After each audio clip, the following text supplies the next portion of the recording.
오늘은 하이델베르크 요리문답 13문에서부터 15문까지 말씀을 함께 보도록 하겠습니다. 우리 같이 13문부터 같이 읽어보도록 하겠습니다. 제가 질문하면 여러분 답을 해 주십시오. 우리가 스스로 하나님의 의를 만족시킬 수 있습니까? 결코 그렇지 않습니다.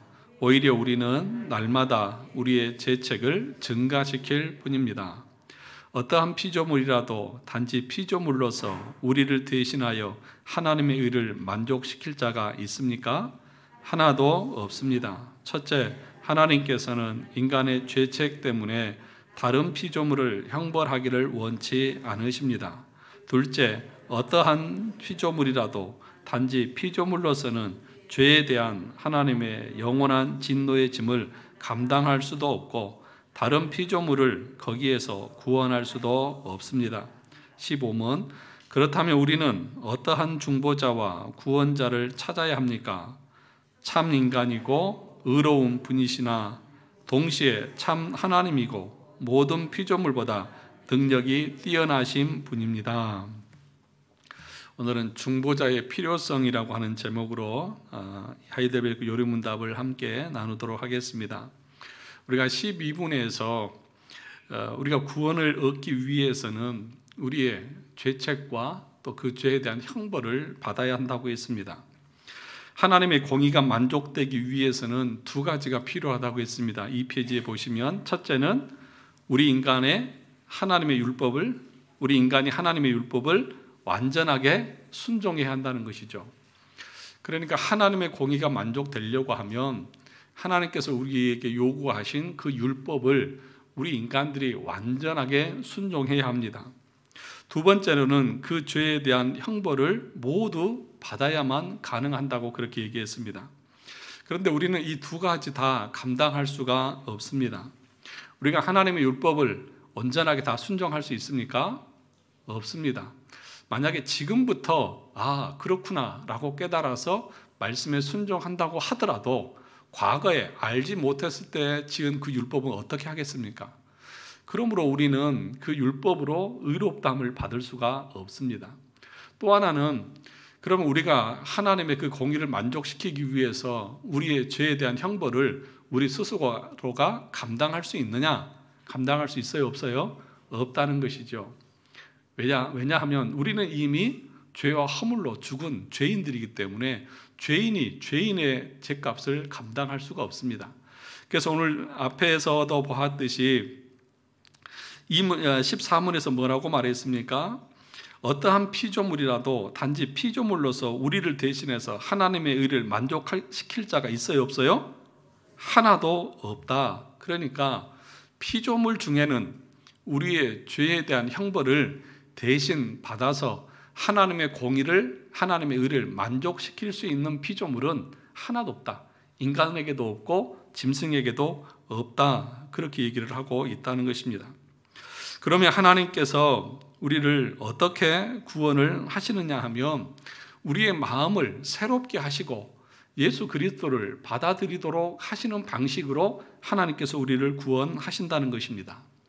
그러니까 우리 기독교에서 제일 첫 번째, 우리 안에는 우리의 죄에 대한 대가를 치를 수 있는 능력도 없고 그 죄에서 우리를 건질 수 있는 방법도 없다. 그렇게 분명하게 말하는 것이죠. 그러니까 기독교 이외에, 그러니까 기독교를 제외한 다른 데 있어서는 자력 구원 또는 우리의 행위나 공로를 통해서 어떤 의를 성취할 수 있다고 그렇게 가르치죠.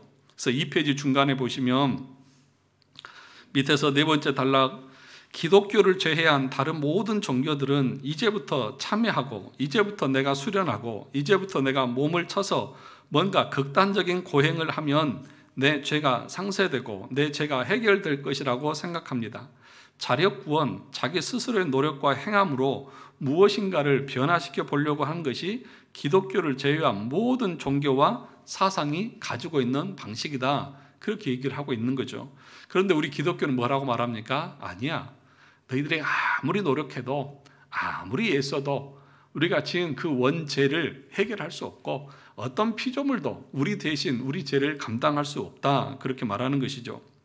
그러니까 로마 카톨릭도 마틴 루터가 수도사로 있을 때에 그가 무릎으로 기어서 계단을 오르내면서 자기 죄를 용서해 달라고 했고 여러 가지 고행을 하고 여러 가지를 다 해봤지만 그가 지옥에 갈 수밖에 없다는 사실을 그는 알 수밖에 없었고 그 죄에서 노임을 받을 수 없었다는 것이죠. 그러면 이제 우리는 어떻게 해야 하느냐? 하나님께서 우리의 마음의 본성을 새롭게 해 주시는 것이 필수라는 것이죠. 3페이지, 우리의 죄를 제거해 주시고 우리의 본성을 바꾸어 주신 것을 믿는데 문제는 하나님이 나를 사랑해 주시고 나를 받아주시기를 원하는데, 그죠? 우리를 구원하실 때 하나님 어떻게 하시느냐? 우리의 본성을 바꾸십니다. 그리고 우리 마음에 하나님의 사랑을 덧입게 하시고 또 하나님을 사랑하게 만들어 가시는 거죠. 그런데 문제가 무엇이냐 하면 한쪽에서는 우리가 그렇죠. 하나님 저에게 은혜를 베풀어 주시고 저희를 사랑해 주시고 저에게 자비를 베풀어 주십시오 라고 말하면서도 한편에서는 여전히 내가 짓는 그 죄를 버릴 생각도 안 하고 여전히 그 죄 가운데 머물면서 오로지 하나님의 은혜만을 구하는 모습들이 우리의 모습 가운데 많이 있다는 것입니다. 그것을 가리켜서 뭐라고 말한다고요? 세 번째 단락에 자판기식 신앙인 거죠. 그러니까 여러분 자판기 요즘에 많잖아요. 동전만 넣으면 어때요? 먹고 싶은 콜라가 땡그랑 하면서 나오면서 마시고 또 뭐 먹고 싶은 거 있으면 돈만 넣으면 다 나오잖아요. 그런데 그 돈을 넣을 때에 콜라를 달라고 할 때에 그 자판기가 너 내가 콜라를 주긴 주겠는데 네 마음이 정말 깨끗해졌냐? 그거 물어보는 거 봤어요? 너 마음이 정말 하나님을 사랑하냐? 묻는 거 봤어요? 그러니까 우리는 뭐예요? 하나님의 은혜를 구하고 또 하나님의 사랑과 자비를 구하면서도 내 마음에는 뭐가 있는 거예요? 여전히 죄를 품고 그냥 하나님은 내 어떤 마음의 변화라든지 내 인격의 변화라든지 내 삶의 변화에는 전혀 터치하지 말고 그냥 나에 대해서 뭘 하지 마세요. 그냥 하나님은 내가 원하는 복만 내려주시면 돼요. 그것으로 충분해요. 그렇게 신앙생활을 하는 것이 뭐라고요? 자판기식 신앙생활이라고요. 그런 인격적인 관계가 아닌 거죠. 신앙은 인격적인 관계입니다. 구원은 인격적인 관계예요. 그래서 구원을 가리켜서 그리스도와 신비한 연합이다 그렇게 얘기하죠. 연합되어 있는 것. 서로 관계적으로 연합되어져 있는 거예요. 그러면 관계가 있으면 여러분 그렇잖아요. 저와 제 아내가 뭘로 관계되어 있죠? 모르세요? 부부인 거? 아직도 모르셨어요? 부부로 맺어져 있잖아요. 그 부부면은 서로가 원하는 게 있잖아요. 그런데 제가 다른 분한테 그걸 요구할 수 있어요? 아니죠. 그렇게 요구하면 큰일 나죠. 그러니까 내가 그리스도와 관계가 되어져 있다고 하면 서로 주고받는 것이 있어야 되는 거죠. 그런데 자판기는 인격적이지 않죠. 그냥 자기가 원하는 것만 얻는 거예요. 그러니까 우리가 뭔가를 요구할 때에 하나님의 은혜를 구할 때에 하나님이 우리에게 원하시는 건 뭐예요? 너 정말 나 믿니? 너 정말 나 사랑하니? 인격적으로 나와 관계를 맺고 있니? 라고 묻는데 오늘날의 우리의 신앙의 모습들은 그런 관계적인 변화, 내 인격의 변화, 삶의 변화는 없이 오로지 내가 원하는 것만 달라고 한다는 것이죠. 이런 신앙을 가지고 있는 사람들이 한국 교회에 참으로 많이 있다는 것입니다. 그런데요, 이런 분들이요, 그냥 신앙생활을 대충 하시는 분이 아니에요. 오해하지 말고 들으세요. 새벽기도도 열심히 나오고요. 새벽기도 나오신 분들이 그런 분들이라는 얘기가 아니니까 오해하지 말라고요. 또 신앙생활 열심히 해요. 주일도 빠지지 않고 전도도 열심히 하고 기도도 더 열정적으로 해요. 그런데 그런 사람들 중에 인격적인 변화는 없고 삶의 변화는 없고 자기가 원하는 것을 큰 소리로 요구하는 그런 사람들만 많이 있다는 것이죠. 그러니까 신앙이 참된 믿음과 신앙이 뭐냐라고 말할 때에 그냥 내가 무엇인가를 내가 원하는 것을 하나님 앞에 어떻게든지 받아내는 것이 신앙이냐? 그렇지 않다는 거예요. 그러니까 하나님이 우리와 인격적인 관계를 맺을 때에 제일 먼저 뭐부터 하십니까? 우리의 마음을 변화시키시죠. 딱딱한 굳은 마음을 뭐같이? 살과 같이 부드러운 마음을 주셔서 그 마음에 율법을 순종할 수 있는 마음을 주시는 거예요.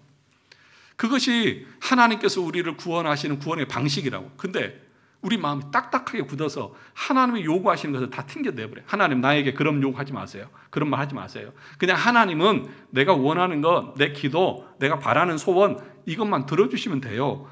이렇게 신앙생활하는 사람들이 너무나 많이 있다는 것입니다.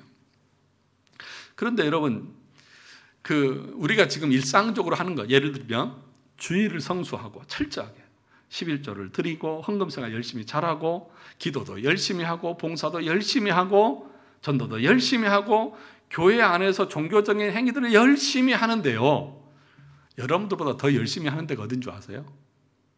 이단들이요. 이단들이 여러분들보다 더 열심히 그런 행위를 해요. 이단 한번 가보실래요? 여러분, 그 사람들은요 얼마나 철저한, 여러분들 전도 안 하시잖아요. 근데 그 사람들은요 뭐 지하철이고 어디고 뭐 시간, 자기 시간 다 들여서 전도하러 다녀요. 그 사람들은요 자기 집 다 팔아서 자기 월급 다 털어서 자기 이단들한테 다 내요. 그런 사람들 많이 봤죠. 그 사람들은요 다른 시간 없어요. 오로지 자기들이 원하는 그곳에서 열심히 봉사해요. 그러니까요 이단들이 우리보다 더 열심히 해요. 무슨 얘기를 하려고 하느냐, 그것으로 여러분의 신앙을 판단해서는 안 된다는 거예요. 성경의 가르침이 그건 거예요, 여러분. 그러니까 잘못된 가르침이 뭐냐, 잘못된 구원관이 뭐냐, 열심히 어떤 충동을 시켜서 뭔가를 활동적으로 많이 하게 한 것이 좋은 신앙이다, 이렇게 가르치는 것이 잘못된 복음이라고요. 제가 여러분들에게 이 전도 행사를 하면서 뭐 경쟁도 안 시키고 그렇다고 특별하게 여러분들에게 막 강요도 안 하고 여러분 마음에 우러나시는 대로 하십시오 라고 왜 그런 줄 아십니까? 그렇게 안 하니까 안 하는 사람들은 안 하잖아요. 그런데 또 할 사람들은 해요. 그거 뭐냐, 여러분 마음에서 정말 그 영혼에 대한 긍휼한 마음, 하나님이 주신 마음으로 할 때에 그것에 능력이 있고 그것에 하나님이 함께 하시는 거예요. 제가 여기서 막 여러분들에게 강요하고 막 윽박 지르고 막 해가지고 또 여러분들의 어떤 동기 유발을 위해서 전도왕에게는 TV를 75인치를 드리겠습니다 막 이렇게 해서 하면 그것에 눈멀어서 한 사람은 하겠죠. 그런데 그것이 하나님과 인격적인 관계에서 한 것인가요? 아니잖아요. 그 이단들이 하는 방법하고 똑같은 거예요. 그런데 하나님은 뭐라고 말씀하시냐, 그게 아니라 정말 네 마음에 변화가 있고 네가 신앙생활하면서 네 인격의 변화가 일어나고 있느냐. 그래서 그 밑에 보시면 4페이지 중간에 보시면 내 삶 속에 은혜의 속성이 나타나고 있느냐를 뭐 해야 됩니까? 보아야 한다는 거예요. 은혜의 속성. 그러니까 내가 거듭난 하나님의 사람이고 하나님의 사랑받는 자녀라고 하면 이 은혜의 속성 세 가지가 반드시 나타나게 되어져 있습니다. 같이 읽어볼까요? 첫 번째, 자기를 부인하는 것입니다. 두 번째, 십자가를 지는 것입니다. 세 번째, 온전히 주님을 따르느냐입니다. 이 세 가지를 은혜의 속성으로 여러분의 머리에 입력을 딱 시켜 놓으시라는 거예요. 여러분, 자기를 부인하는 것이 무엇입니까? 예수님께서 제자들과 무리들에게 말씀하셨죠. 나를 따라오려거든 뭐예요? 자기를 부인하고 자기 십자가를 지고 나를 따를 것이다. 이게 제 얘기가 아니라 우리 주님의 얘기잖아요. 그러니까 주님 앞에 그 은혜를 받고 거듭난 성도들의 첫 번째, 신앙의 첫 번째예요. 여러분 뭐 오래 믿은 사람의 얘기가 아니라 신앙의 첫 번째가 뭐냐? 자기를 부인하는 거예요. 자기를 부인한다고 하는 것은 자기 뜻을 내려놓는 것인데요, 다른 말로 하면 무엇이냐 하면 너가 짓고 있는 그 죄에 대해서 더 이상 짓지 말라는 거예요. 우리가 행하고 있는 그 모든 것은 뭡니까? 죄예요. 여러분 앞에 다시 한번 가볼까요? 다시 한번 가보죠. 제일 첫 장 13문을 한번 보시죠. 13문. 우리가 우리 스스로 하나님의 의를 만족시킬 수 있습니까? 결코 그렇지 않습니다. 오히려 우리는 날마다 뭐 한다고요? 우리의 죄책을 뭐 할 뿐이다? 증가시킬 뿐이다. 그렇게 얘기하고 있는 거예요. 다시 4페이지로 돌아오셔서 우리는 매일매일 우리의 삶의 순간순간 하나님의 의를 만족시키는 삶이 아니라 뭐 하는 삶이라고요? 죄책이 뭐 한다고? 증가하고 있다. 늘어나고 있다고요. 그러니까 자기를 부인한다고 하는 것은 다른 말로 하면 뭐냐? 지금까지 예수 믿기 전에 또 예수 믿으면서 내 마음속에 짓고 있는 내 욕망과 내가 원하는 그 죄의 속성들을 뭐 하라고요? 다 내려놓으라고요. 다시 말하면 하나님 나에게 복을 주시고 은혜를 주십시오 라고 말할 때에 우리가 하나님 앞에 내보여야 할 것은 뭐냐? 네가 그러면 네 죄에서 점점점 떠나고 있느냐 거예요.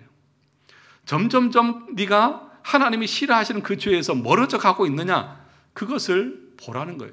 그러니까 내가 하나님의 은혜 가운데 있느냐를 여러분 보려면 어떤 것을 보아야 되느냐? 내가 어떤 행위를 많이 하느냐 이게 아니라 내가 정말 하나님이 싫어하시는 그 죄에서 점점점 멀어져 가고 있고 하나님이 기뻐하시는 일들을 하고 있느냐, 이것을 볼 수 있어야 한다는 것이죠. 두 번째가 뭐예요? 자기 십자가를 지는 삶이라는 것이죠. 십자가를 지는 삶입니다. 세 번째가 뭐예요? 주님을 온전히 따르는 것입니다. 제자들을 주님께서 부르실 때에 제자들의 모습이 어땠어요? 베드로나 이런 제자들을 부를 때에 그 제자들이 배와 뭘 버려두고 그물을 버려두고 즉시로 우리 주님을 따라갔다고 말했어요. 그러니까 모든 공통적인 그 은혜 받은 사람들의 모습은 뭐냐? 즉시로 주님의 말씀에 순종하는 모습으로 나타나고 있다는 것입니다. 그러니까 여러분, 사람들은 우리의 마음이 어떻게 보면 가치 중립적이라고 생각하는 사람들이 있죠. 그래서 어떻게 사용하느냐에 따라서 돈도 그렇고 우리의 삶도 그렇다고 말하는데요. 아니에요. 돈도 가치 중립적이지 않고 우리의 삶도 중립적이지 않습니다. 돈은 인격이 있는 게 아니죠. 그렇죠? 그러니까 돈은 사람이 어떻게 쓰느냐에 따라서 달라진다고 말하는데 그 돈을 쓰는 우리 인간이 온전하게 중립적이지 않고 죄로 기울어져 있기 때문에요. 그 돈을 사용할 때 우리가 주의하지 않으면 어떻게 사용하느냐? 악을 도모하는데 돈을 많이 사용한다는 거예요. 우리가 주의하지 않으면. 그러니까 여러분 한번 보세요. 돈을 여러분들이 어디에 제일 많이 쓰시는 것 같으세요? 또 돈을 쓸 때에 그것이 정말 하나님의 영광을 드러나는 데 쓰는 것 같으세요? 그렇지 않을 때가 너무나 많이 있다는 것입니다. 우리의 마음도 마찬가지죠. 5페이지 중간에 보시면 우리의 마음도 가치 중립적이지 않습니다. 우리의 마음은 더 타락해 있고 우리의 마음은 죄를 좋아하는 경향으로 기울어져 있습니다. 그러므로 우리 마음을 부정하지 않으면 우리는 항상 우리가 좋아하는 것을 하게 되는데 그것이 바로 뭐라고요? 죄를 짓는 것이다. 그래서 웨스트 신앙고백에서 6장 인간의 죄와 타락에서 우리가 다 공부한 것인데 같이 한번 읽어볼까요? 4항입니다. 이 근원적 부패로 말미암아 그것에 의하여 우리는 모든 선을 전적으로 뭐하고? 싫어하고 선을 행할 수도 없고 모든 선을 반대하며 모든 악에 전적으로 기울어져 있으며 그리하여 모든 자범죄들을 범한다. 그러니까 우리는 어떻다는 거예요? 악에 기울어져 있다는 거예요. 악에 기울어져 있어요. 5항을 볼까요? 이 본성의 부패는 이 세상에 사는 동안 중생한 자들에게도 남아있다. 비록 그 부패함이 그리스도를 통해 용서되고 죽었으나 부패 자체와 그 부패에서 나오는 모든 행동들은 참으로 그리고 정확히 뭐다? 죄라고요. 그러니까 우리의 날이 계속되면 계속될수록 우리가 하고 있는 것은 뭐예요? 죄만 쌓고 있는 거예요. 죄만 짓고 있는 거예요. 그러니까 여러분 우리가 정말 하나님의 은혜의 속성을 내 마음에 두지 않고 그러니까 자기를 부인하지 않고 자기 십자가를 지려고 하지 않고 그리스도를 온전히 따르려고 하지 않는 그 모든 것은 뭐예요? 정확하게 죄를 짓고 있는 거예요. 그러니까 여러분 우리가 하나님의 은혜를 구할 때에 하나님이 우리에게 요구하시는 게 있다는 거죠. 너 정말 너 자신을 부인하고 있냐? 다시 말하면 그 죄에서 너 떠나고 있어? 정말 그리스도의 말씀에 온전하게 순종하면서 그 영광을 향해서 네가 나아가고 있느냐라고 묻고 있다는 것입니다. 그래서 그 밑에 보시면 6페이지 세 번째 단락에 보면 여러분이 그렇게 강하게 주장하는 모든 것들이 무엇입니까? 죄라고요. 그러므로 자신의 주장이 강하면 강할수록 여러분의 머리 위에 뭘 더 쌓고 있어요? 죄를 더 많이 쌓고 있는 것입니다. 그것은 자기의입니다. 그것은 하나님의 은혜를 누리지 못하게 한다는 것입니다.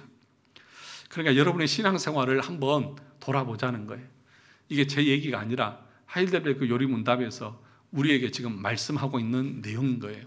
은혜의 속성, 자기를 부인하고 자기 십자가를 지고 하나님의 말씀에 즉각적으로 순종하고 있느냐, 이걸 여러분들이 보셔서 내가 하나님의 은혜 가운데 있구나, 아니면 여전히 내가 예수를 믿는다고 하는데도 불순종 가운데 있구나, 우리 스스로를 점검해 볼 수 있어야 한다는 것입니다.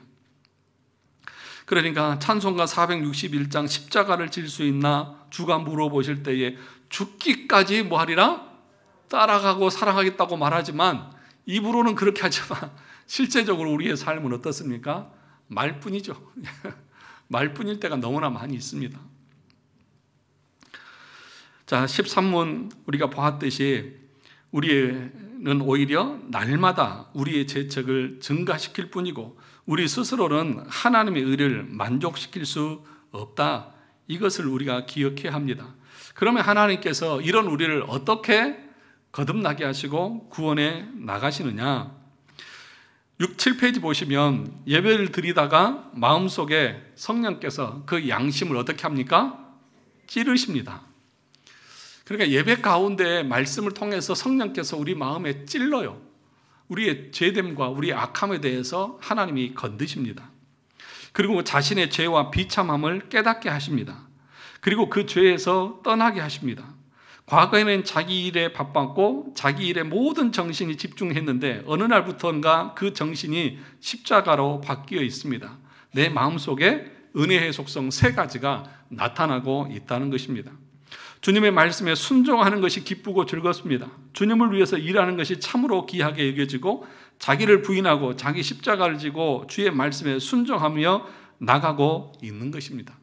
그러니까 이런 이 삶의 변화, 이런 태도의 변화, 이런 모습들이 여기저기 우후죽순처럼 일어나는 것이 뭐예요? 교회의 뭐예요? 참된 부흥이라는 거예요. 이게 진짜 부흥이라는 거예요. 그러니까 떼거지로 구름대같이 초청받아서 몰려옵니다. 그런데 택함받은 사람은 많아요, 적어요? 적잖아요. 그러니까 그런 사람들이 아무리 떼거지로 몰려왔다가 몰려간다 할지라도, 사람이 아무리 모여서 예배를 많이 드린다 할지라도 그걸 부흥이라고 말하는 것이 아니라, 말씀을 듣는 사람들 중에 여기저기서 자신의 죄에 대한 애통함들이 일어나고, 그래서 하나님 앞에 엎드리고, 그래서 하나님의 말씀으로 자기의 성향과 이 마음의 변화들이 일어나는 사람들이 많아져서 주님을 위해서 예배하고 주님을 위해서 살아가는 그 삶의 기쁨과 만족을 누리는 사람들이 여기저기서 일어날 때에 그걸 가리켜서 저 교회는 부흥하고 있는 교회다, 그렇게 말한다고요. 그래서 여러분, 교회는요, 숫자가 물론 많으면 좋죠. 그죠? 왜 아멘 안 하세요? 숫자가 많아야잖아요. 그래야 목사도 설교할 때 힘도 날 거 아닙니까? 빈자리가 많으면 안 되잖아요. 많으면 좋죠. 많아야 합니다. 그러나 그것이 본질은 아니에요. 본질은 뭐예요? 그 사람들이 말씀을 듣고 하나님 앞에 거듭나고 회심하는 역사가 있어야 한다. 그래서 그 성향이 변화되어져서 하나님을 향해서 자발적으로 기쁨으로 나갈 수 있어야 된다. 그런데 누가 그렇게 할 수 있느냐? 웨스턴 신앙 고백서에 보면 거듭나고 회심한 사람들은 기쁨으로 자발적으로 그렇게 나간다고 말하고 있는 거예요. 그래서 저는 제가 중점적으로 말하는 건 뭐냐? 우리 안에 말씀을 통해서 거듭남의 역사가 일어나야 된다. 그게 중요한 것이다. 인간적인 방법을 동원해서 사람을 선동해서 많이 끌어모으는 게 중요한 게 아니라 진리의 말씀을 올바로 선포해서 성령께서 그 사람의 심령을 뒤집어 놓는 것이 중요한 것이지, 목사가 무슨 감언 이설을 동원해가지고 설득하고 좋은 얘기해서 듣기 좋은 말 해가지고 그 사람들을 이 자리에 앉혀놓을 수 있을까요? 아니요, 그럴 수 없어요. 오늘 오전에 설교 다 들으셨죠? 누구에게 한 소리입니까? 새로운 분들에게만 하는 얘기인가요? 아니요, 우리 모두에게 주시는 말씀이지 않습니까? 우리가 그 말씀을 그대로 믿는다고 하면 우리가 어떻게 세상을 향해서 나갈 수 있고 그리스도를 부인하면서 살아갈 수가 있겠습니까? 자, 14문을 보겠습니다. 여러분 벌써 7페이지까지 왔어요. 그러니까 걱정하지 마시고, 제가 항상 말씀을 드리지만 시간은 잘 지켜드리니까 놀라거나 당황하지 마시기 바랍니다. 13은 어떠한 피조물이라도 단지 피조물로서 우리를 대신하여 하나님의 의를 만족시킬 사가 있다 없다? 없습니다. 하나도 없습니다. 하나님께서는 인간의 죄책 때문에 다른 피조물을 형벌하기를 원치 않습니다. 또 어떤 피조물이라도 단지 피조물로서는 죄에 대한 하나님의 영원한 진노의 짐을 감당할 수 있다 없다? 없다. 다른 피조물을 거기에서 구원할 수도 없다. 그러니까 무슨 말이냐면 하나님은 우리 인간의 죄를 다른 존재에게 전가시키지 않습니다. 인간의 죄는 누가 받아요? 인간이 받아야 되고, 여러분의 죄는 누가 받아야 돼요? 여러분이 받아야 돼요. 아들의 죄를 아버지가 대신해 주는 거 아니에요. 그런데 또 뭐라고 말하냐면 우리 인간 피조물들은 그 하나님의 형벌, 그 진노를 감당할 수 있는 존재가 없대요. 여러분들이 하나님의 형벌을 감당할 수 있어요? 없어요. 우리에게는, 그러니까 인간에게는 우리의 죄와 형벌을 감당할 수 있는 존재가 없다는 것입니다. 그래서 8페이지에 보시면 한 가지가 공식이 있습니다. 이걸 알아야 되는데, 우리의 죄를 대신 감당하고 우리를 모든 죄에서 구원할 사람의 자격이 5가지가 있습니다. 그 5가지를 같이 한번 읽어보도록 하겠습니다. 첫 번째 시작. 형벌을 받는 자가 무죄해야 합니다. 그러니까 자시요, 우리 죄를 대신하려면 그 사람이 무죄해야 된다. 그런데 우리 인간은 무죄한 사람이 있습니까? 없습니까? 없죠. 모든 사람이 죄를 범했음에 하나님의 영광에 이르지 못한다고 로마서에서 말했지 않습니까? 그러니까 우리 피조물 중에서는 대신 죄를 감당할 수 있는 존재가 있어요? 없어요? 없어요. 두 번째, 그가 인간과 동일한 본질을 가지고 있어야 합니다. 동일한 본성을 가지고 있어야 한다는 것이죠. 그러니까 인간의 죄는 누가 감당해야 되는 거예요? 인간이 감당해야 되는 겁니다. 그래서요, 성부 하나님께서 우리의 죄를 대신할 수 있습니까? 없습니까? 성부 하나님께서 우리의 죄를 대신할 수 있습니까? 없습니까? 성령 하나님께서 우리의 죄를 대신해서 죽을 수 있습니까? 없습니까? 왜 대답을 안 하세요? 질문을 하면 답을 좀 해주세요. 성부 하나님께서 우리 죄를 대신해서 죽으실 수 있습니까? 없습니까? 없어요. 이렇게만 하지 마시고요. 있어요? 없어요?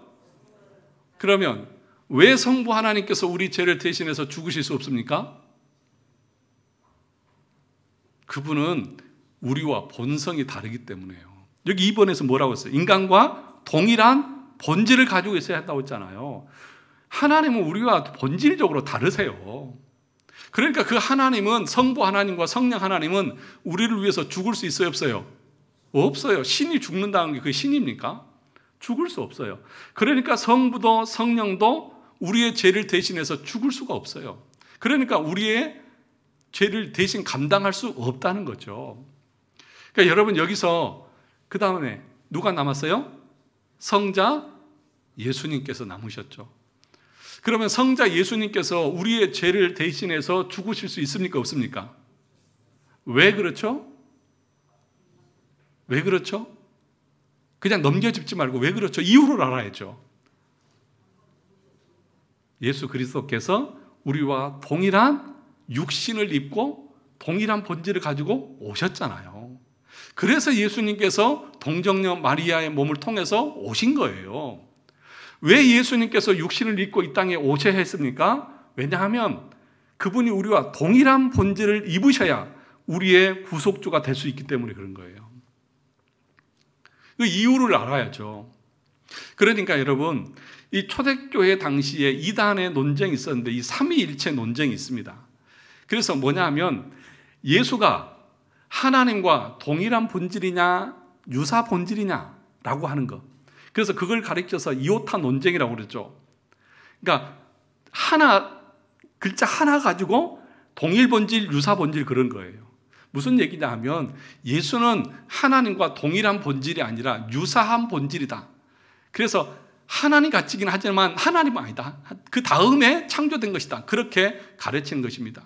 그래서 이 사람들은 무엇이 되었습니까? 이단으로 정죄를 당했던 것이죠. 그래서 그러니까 첫 번째 뭐예요? 동일한 본질이어야 되는데 예수 그리스도께서 인간의 몸을 입고 오셨고, 또 그 다음 볼까요? 세 번째, 그가 자의로 자기 자신을 보상으로 드려야 합니다. 자기 스스로 기쁨으로 드려야 한다는 것이죠. 그래서 예수 그리스도께서는 뭐라고 말했냐면, 자기 스스로 나는 내 목숨을 버릴 수도 있고 거둘 수도 있다. 그렇게 자기 스스로 우리를 위해서 십자가에서 죽으신 것이죠. 네 번째가 뭐예요? 그 자신이 이 형벌을 능히 뭐 할 수 있어야 된다? 견딜 수 있어야 된다. 그런데 우리 인간은 하나님의 형벌을 견딜 수 있습니까? 없습니까? 없어요. 그 형벌을 견딜 수 있으려고 하면 신성을 가지고 있어야 돼요. 그래서 예수 그리스도의 인성과 신성이 그렇게 중요한 거예요. 이 인성과 신성을 하나라도 부정하게 되면 이 예수 그리스도는 우리의 구주가 될 수 없어요. 만약에 예수님께서 신성을 가지고 있지 못하시다고 하면 십자가에서 그 형벌을 당하시면서 그걸로 끝이에요. 왜냐하면 이 형벌을 감당할 수 있는 능력이 없기 때문에. 그런데 그에게 신성이 있기 때문에 그것들을 감당할 수 있게 된다는 것입니다. 다섯 번째가 뭐예요? 하나님의 영광을 만족시키고 구원을 이룰 수 있어야 한다는 것입니다. 그래서 이런 조건 때문에 우리 인간은 우리의 죄를 감당할 수 있는 어떤 힘이 없고, 오직 누구만 감당할 수 있느냐? 예수 그리스도만이 참 인간이시고 참 하나님으로서 우리의 죄를 유일하게 해결할 수 있던 분이 바로 예수 그리스도다. 그렇게 가르치는 거예요. 그러니까 우리에게가 예수 그리스도 그분을 말하고 있는 것입니다. 그래서 8페이지 마지막에 보시면 요한일서 4장 2절에서 이렇게 말했습니다. 같이 읽어볼까요? 시작. 이로써 너희가 하나님의 영을 알지니 곧 예수 그리스도께서 육체로 오신 것을 시인하는 영마다 하나님께 속한 영이요. 예수님께서 뭘 입고 오셨다? 육체로. 육체. 우리와 똑같은 육신을 입고 오셨다. 그런데 사람들이 어떻다는 거예요? 아니다는 거죠. 그건 뭐라는 거죠? 이단이라는 거죠. 하나님께 속한 사람이 아니라는 거죠. 왜 그렇습니까? 만약에 예수님께서 참으로 육신을 입고 이 땅에 오시지 않았다고 하면 우리의 구세주가 될 수 있어요? 없어요? 없어요. 그러니까 이게 얼마나 큰 문제냐는 거죠. 9페이지 제일 위에 보시면 요한일서 1장 7절을 보시죠. 미혹하는 자가 세상에 많이 나왔나니 이는 예수 그리스도께서 육체로 오심을 뭐 하는 자라? 부인하는 자라. 이런 자가 미혹하는 자니 누구라고요? 적그리스도다. 예. 그러니까 예수 그리스도가 우리와 똑같은 동일한 본질을 입고 오셔야만 했던 거예요. 그래야 우리를 대신해서 십자가에서 죽으실 수 있고, 또 하나님의 그 진노와 형벌을 신적인 신성을 가지고 감당할 수 있어서 죽으셨다가 3일 만에 부활할 수 있는 거죠. 그래야만 하나님의 의가 만족되고 우리의 구원이 완성이 되기 때문에 그런 것입니다. 그러니까 부활이라고 하는 것은 지난번에도 여러 번 말씀을 드렸지만 단순히 우리도 죽었다가 저렇게 살아나는구나 그런 측면만 있는 것이 아니고요. 예수님께서 우리의 죄를 위해서 십자가에서 죽으시고 부활하심으로 우리의 모든 죄를 다 해결하셨다고 하는 증거, 의의 증표로 예수 그리스도께서 부활하신 거예요. 그러니까 부활이 없으면 우리의 믿음도 우리의 신앙도 다 헛것인 거죠. 그런 측면에서. 자, 그 얘기를 지금 계속 했던 것이고요. 그러면 그 밑에 9페이지에 보시면 밑에서 세 번째 단락에 보시면 이런 말씀이 있죠. 우리 인간은 자기의 죄뿐만 아니라 누구의 죄도 대신 해결해 줄 수 있어요? 없어요? 없습니다. 이것을 무엇에 비유할 수 있느냐 하면 1만 달란트 빚진 자 비유에 비유할 수 있다는 거죠. 1만 달란트 빚진 자가 주인에게 빚을 졌는데 그 빚을 갚을 수 있었어요? 없었어요? 없었죠. 네 집 가산 다 팔고 네 아내, 네 자식 다 팔고 다 해도 빚을 갚을 수 있어요? 없어요? 없었다는 거죠. 그러니까 무슨 말이냐면 우리의 죄의 그 값을 우리는 이 땅에서 해결할 수가 없다는 것입니다. 그러면 10페이지 보시면 그 1만 달란트의 빚을 졌는데 이 1만 달란트가 오늘날로 환산을 하면 얼마나 되는 것 같습니까? 1만 달란트. 1달란트가 6천 데나리온입니다. 6천 데나리온. 그 6천일이면 얼마나 돼요? 1000일이면 3년인가요? 그죠? 그 6천일이면 한 10년 되나요? 쉽게 말하면 1데나리온이 10년의 1년 그 노동자들의 값이라고 말해요. 그래서 그걸 다 계산해 보니까 어떤 사람은 30조 원이다. 놀라지도 않죠? 그 정도는 껌값이잖아요, 여러분들한테는. 30조. 그러니까 무슨 말이냐 하면 여러분들이 평생을 돈을 벌어도 갚을 수가 없어요. 그런데 반대로 우리 예수님께서 여러분의 죄값이 30조 원인데 그 30조 원을 마귀에게 지불하고 하나님께 지불하고 여러분들을 사셨어요. 얼마를 주고? 30조 원을 주고. 여러분의 가치가 그 정도예요. 다시 말하면 꼭 금액으로 30조가 아니라 무한한 가치를 여러분들에게 부여함으로 여러분의 생명을 살렸다는 거죠. 얼마나 감사하고 또 여러분의 생명이 얼마나 귀하냐는 것이죠. 사랑하는 성도 여러분, 목에 힘을 주고, 그죠? 세상 앞에서 당당하게 살아가세요. 왠지 아십니까? 교만해지라는 얘기가 아니라 하나님이 여러분들을 귀하게 여기시는 거예요. 그만큼 소중하게 여기시는 거예요. 자기의 목숨값, 자기의 생명을 주어서 오늘날로 돈으로 환산하면 누가 여러분 하나 살리겠다고 30조 원을 지불해요. 그렇지 않습니까? 그 정도로 우리 주님은 여러분들을 사랑하십니다. 돈으로 환상할 수 없을 만큼 그 사랑을 입은 자들이에요. 그래서 우리에게 뭐라고 말합니까? 그 30조 원의 빚진 자가 밖에 다 용서함을 받고 나서 밖에 나가서 자기 친구를 만나서 뭐라고 말해요? 어떻게 합니까? 멱살을 딱 잡고 너 돈 안 갚아? 100데나리온 빨리 돈 갚어. 100일치 월급 100데나리온. 그러니까 뭐냐 하면요, 우리는 계속해서 하나님께서 우리에게 30조 원의 죄를 탕감해 주었는데도 우리는 여전히 100데나리온의 죄를 지으면서 살아가는 거예요. 여전히 악을 행하면서 살아가요. 은혜도 모르고 여전히 그러고 살아가요.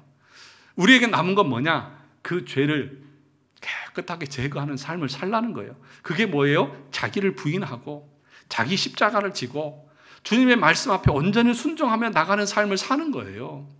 그것이 우리가 그리스도를 향해서 구원을 위해서 성화의 삶을 살아나가는 삶의 모습이라는 것이죠. 그러다 나락에서 떨어지는 수가 있어요. 졸다가 누가 떨어졌죠? 유두고가 바울의 설교를 듣다가 피곤해서 떨어졌다 죽었어요. 그러다 다시 살아났지만 여러분 정말 중요한 말씀입니다. 그래서 여러분들이 하나님의 말씀 앞에 순종하고 그 말씀대로 살아가는 것이 하나님이 우리에게 원하시는 것인데 마귀는 그걸 못하게 합니다. 11페이지를 보시죠. 11페이지 밑에서 세 번째 단락을 보시면 하나님께서 우리를 구원하실 때에 어떻게 하시느냐 하면 말씀의 씨앗을 뿌리고 갑니다. 그러면 복음 자체가 하나님이기 때문에 복음은 능력이 있고 전능합니다. 그 씨는 쉽게 죽지 않고 언젠가는 그 씨가 살아나게 되어 있고 그럴 때 성령께서 역사해서 첫 번째로 우리에게 깨닫게 하는 것이 뭐예요? 내가 1만 달란트 빚을 지고 있다는 것을 깨닫게 해주는 거예요.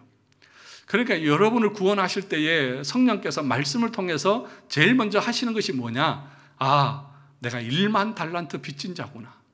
이 빚을 내 힘으로는 도저히 감당할 수 없구나.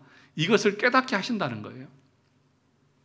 그러면 이 모든 거듭남의 시작은 내가 죄인인 것을 깨닫는 데서부터 시작되는데 그러면 마귀는 무엇을 원할까? 여러분이 죄인인 것을 망각하기를 원합니다.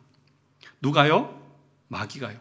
그러니까 마귀는 여러분들이 죄인이 아니고 의인이고 괜찮은 존재라고 늘 여러분들에게 암시를 하고 여러분들을 그렇게 유혹을 합니다. 그래서 에덴 동산에서 마귀는 뭐라고 했습니까? 아니야, 너 이거 먹으면 네가 하나님처럼 돼. 정령 죽을 것이라고 말했는데 그건 죄야 라고 말했는데 마귀는 뭐라고 말합니까? 아니야, 그건 먹으면 오히려 더 좋아져. 라고 하면서 망각하게 만든다는 것입니다. 그러니까 여러분, 마귀는 그래서 여러분들이 여러분 자신의 죄에 대해서 집중하지 못하도록 계속해서 세속의 일에 바쁘게 만들고 그것에 집착하게 만들어서 여러분 자신을 돌아보지 못하게 한다는 것입니다. 그래서 12페이지 보시면 그런 것을 여러분들이 계속해서 몇 년 동안 반복하게 되면 여러분 자신이 죄인이라고 하는 사실들을 잊어버립니다. 내가 얼마나 큰 죄인인가에 대해서 여러분 다 잊어버려요. 그래서 가슴을 치면서 눈물을 흘리면서 하나님 앞에 회개하는 그 기도가 여러분 마음 가운데서 사라져버립니다. 12페이지 마지막 단락 그 위에 보시면 성경에서는 보라색으로 된 거, 성경에서는 분명히 그 바리새인의 기도보다 누구의 기도?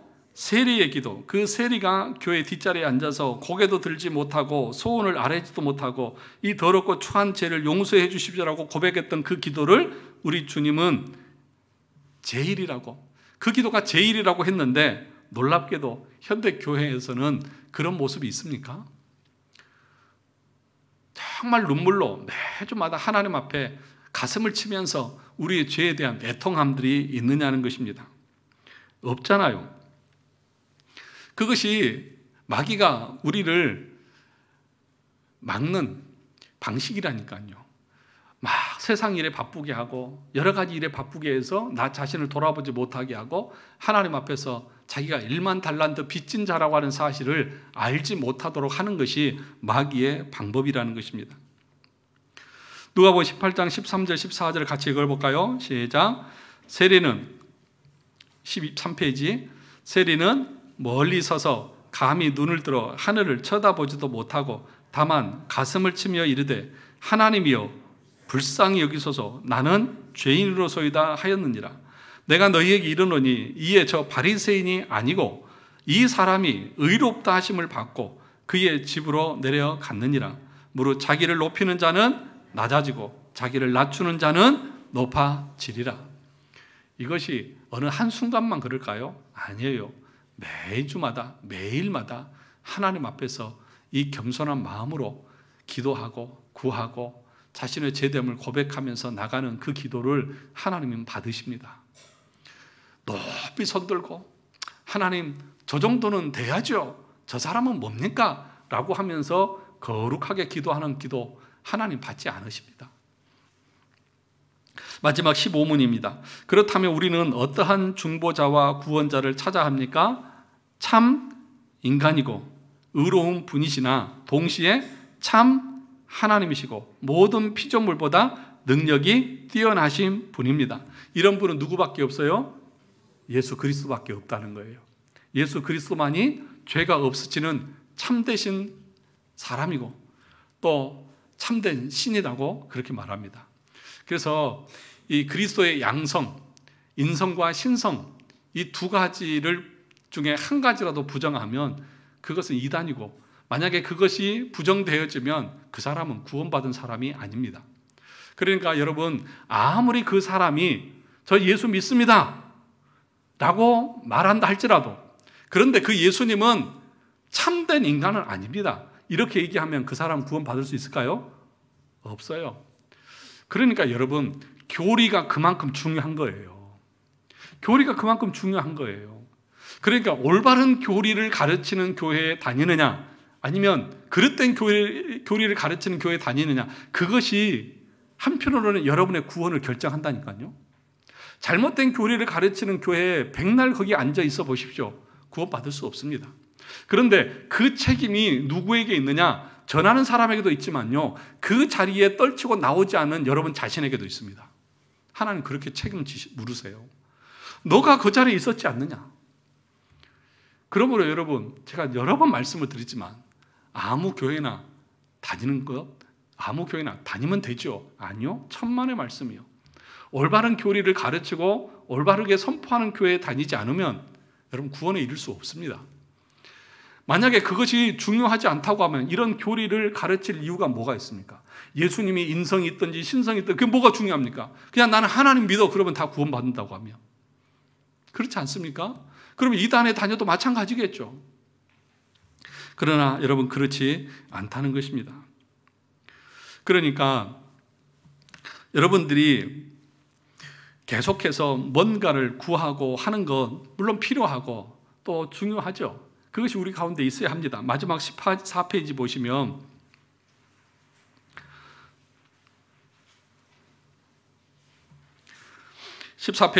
제일 위에 보시면 성경에서 목사가 그 이야기를 해주지 않으면 여러분은 일평생 어디에서도 우연히도 절대로 그 이야기는 들을 수가 없다. 그래서 복음은 감춰진 비밀이라고 그렇게 얘기하고 있습니다. 이 이야기를 들을 수 있는 것은 오직 어디밖에 없어요? 교회밖에 없어요. 그래서 교회 밖에는 구원이 없다고 말하는 거예요. 그러므로 사랑하는 성도 여러분, 이 교회가 하나님의 복음이 풍성하게 전해진다는 것은 무엇입니까? 우리 성도 각자 마음에 심령에 찢김이 있느냐에 달려 있는 거예요. 1만 달란트 빚진 마음으로 하나님의 말씀을 들을 때에 성령의 찔림이 우리 마음 가운데 있느냐를 보는 것입니다. 그런데 값싼 복음은 무엇입니까? 이런 죄에 대한 책망이나 찔림은 없이 예수 믿으면 하나님께서 여러분의 가정에 형통을 주시고 복을 주시고 자녀들 잘 되게 해주실 것입니다. 그러니까 여러분 열심히 주님 앞에 나와서 봉사하십시오. 이렇게 가르치는 것이 값싼 복음이고 그것이 가짜예요. 갈라디아서에서 바울은 뭐라고 말하냐 하면 내가 전한 복음 외에 다른 복음을 전하면 천사라 할지라도 저주를 받을지어다 그렇게 말했어요. 구원받지 못한다는 거예요. 그래서 마태복음 15장에 보면 수로보니게 여인이 자신의 딸을 고쳐달라고 예수님 앞에 나오지 않습니까? 그럴 때 예수님이 뭐라고 말해요? 자녀의 떡을 취해서 누구에게 던짐이 마땅치 않다? 개들에게 던짐이 마땅치 않다고 거절합니다. 그럴 때 이 수로보니 여인이 뭐라고 말해요? 맞습니다. 그러나 개들도 주인의 상에서 떨어지는 뭘 먹어요? 부스러기는 먹지 않습니까? 그러니까 여러분 잘 보세요. 여러분의 가정에 물질적인 풍요, 또 건강, 자녀가 잘 되는 것, 그런 것은요, 하나님의 축복의 본질이 아니라 부스러기 은혜예요. 이 수로보니게 여인이 뭘 해달라고 했습니까? 내 딸을 고쳐달라고 했잖아요. 그걸 예수님이 어떻게 표현했습니까? 부스러기라고 얘기했지 않습니까? 그러니까 지금 우리는 구원의 본질, 내가 죄인인 것을 깨닫고 예수 그리스도만이 우리의 죄를 다 해결할 수 있다는 이 사실을 고백하고 믿는 것, 이것이 참된 복음의 본질이고요. 그리고 나서 우리 삶에 어떤 사람들에게는 물질의 풍성함도 줄 거예요. 또 어떤 사람들은 건강도 주고 자녀가 잘 되는 복도 줄 거예요. 근데 그것은 본질이 아니라 뭐라고요? 부스러기, 하나님께서 거저 주시는 거예요. 어떤 사람은 주기도 하고 어떤 사람은 없기도 해요. 그런데 이 구원의 복음은 차별이 없이 모든 사람들에게 어떻게 줍니까? 동일하게 주시는 거잖아요. 이게 진짜죠. 그러니까 여러분들이 이런 가르침들을 분명하게 알고 하나님 나에게 구원의 은총을 주신 것 감사합니다. 이 본질적인 것을 알고 믿는 사람들은 주변의 환경적인 것이 조금 어려워도 그것 때문에 주님을 버리지 않아요. 왜요? 이게 중요한 것이니까. 이게 핵심이니까. 부스러기는 있어도 되고 없어도 될 수 있어요. 없으면 만 좋겠죠. 이런 가르침, 이런 복음들을 여러분들이 분명하게 알고 믿음으로 나아가는 우리 성도들이 다 되시기를 주님의 이름으로 축원합니다.